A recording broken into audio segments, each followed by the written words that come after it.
Assalamualaikum warahmatullahi wabarakatuh.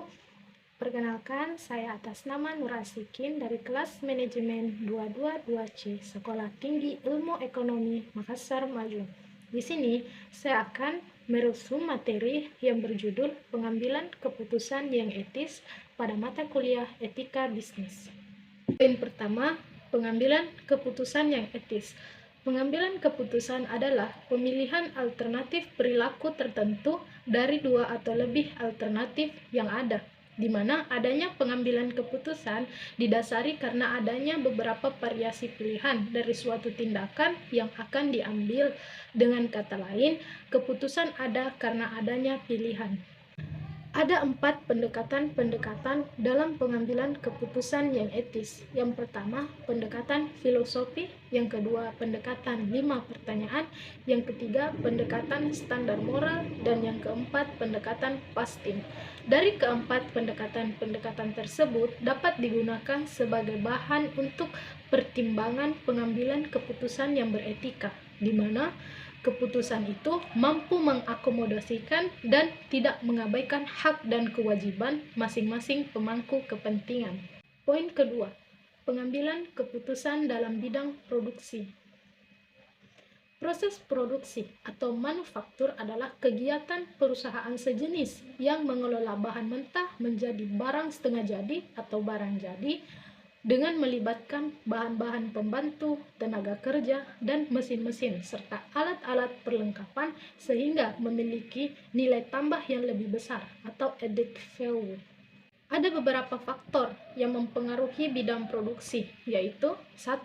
Faktor ketidakpastian mengenai kondisi yang akan datang. Yang kedua, kebutuhan untuk memperhatikan berbagai jenis material yang harus dipenuhi seperti kuantitas, kualitas, dan biaya.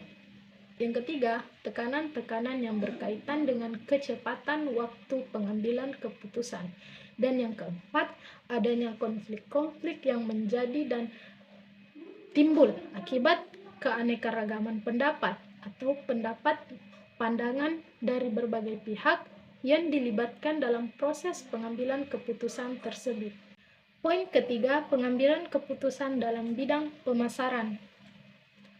Ada beberapa faktor yang harus dipertimbangkan untuk mengambil keputusan secara efektif tentang produk, yaitu analisis pasar, memonitor lingkungan, menemukan tujuan produk, menentukan marketing mix, dan penerapan keputusan-keputusan marketing mix, dan yang terakhir, mengadakan prosedur pengawasan.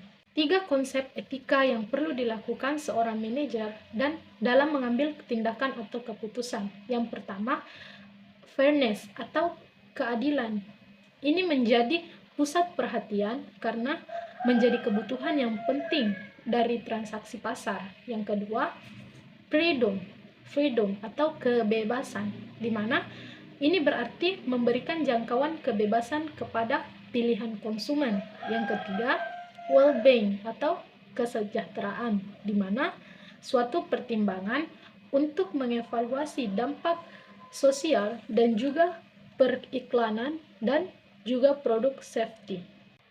Poin keempat, pengambilan keputusan dalam bidang keuangan.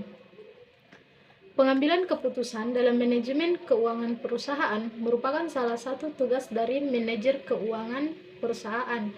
Keputusan investasi dapat mempengaruhi nilai investasi yang baik, karena dengan komposisi investasi yang baik akan dapat menarik investor untuk berinvestasi terhadap perusahaan tersebut.